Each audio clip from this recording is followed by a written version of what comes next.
ছাত্রলীগকে বাঁচাতে জবির আলোচিত সেই প্রপোস্টের স্ট্যাটাস। জগন্নাথ বিশ্ববিদ্যালয়ের একমাত্র ছাত্রী হল নওয়াব ফয়জুন্নেসা চৌধুরানী হলের প্রভোস্ট অধ্যাপক ডক্টর আঞ্জুমান আরা আবারও বিতর্কিত মন্তব্য করে আলোচনার জন্ম দিয়েছেন। এবার তিনি সামাজিক যোগাযোগ মাধ্যমে এক পোস্টে সহিংসতার উদাহরণ টেনে এনে লিখেন, বই চুরির ঘটনায় সাংবাদিককে হুমকি দেওয়া ও ছাত্রলীগের পিটুনি সংস্কৃতিকে সমর্থন করার পর এবার তিনি স্বামী স্ত্রীর পারিবারিক সহিংসতার গল্প টেনে এনে এক ফেসবুক পোস্টে লিখেন, এক মহিলার স্বামী খারাপ ছিল, সে তার স্ত্রীকে ধৈর্য পেটাইত।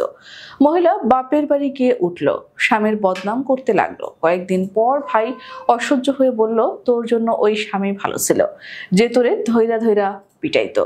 এরপর নিজেই মন্তব্যের উত্তর দিয়ে প্রপোস্ট লেখেন, স্বামী ভালো ছিল না, স্ত্রী ভালো ছিল না, তাহলে কে ছিল? যেমন কুকুর তেমন মগর।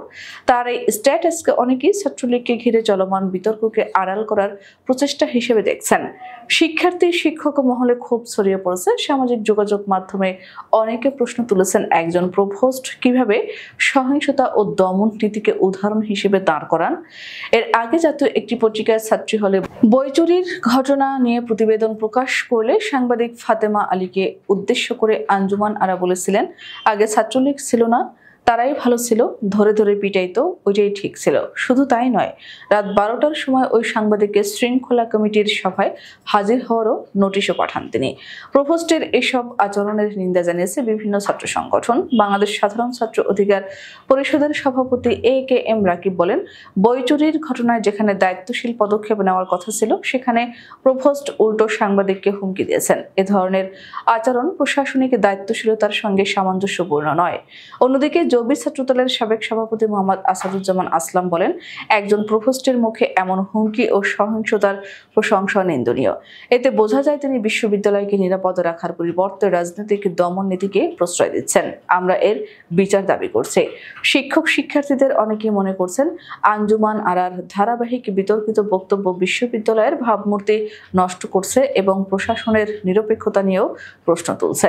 প্রসঙ্গত, রাজনৈতিক অস্থিরতার মধ্যে ঢাকায় আওয়ামী লীগ ঘনিষ্ঠ সংগঠন মঞ্চ ৭১-এর একটি অনুষ্ঠানে ব্যাপক উত্তেজনা দেখা দিয়েছে।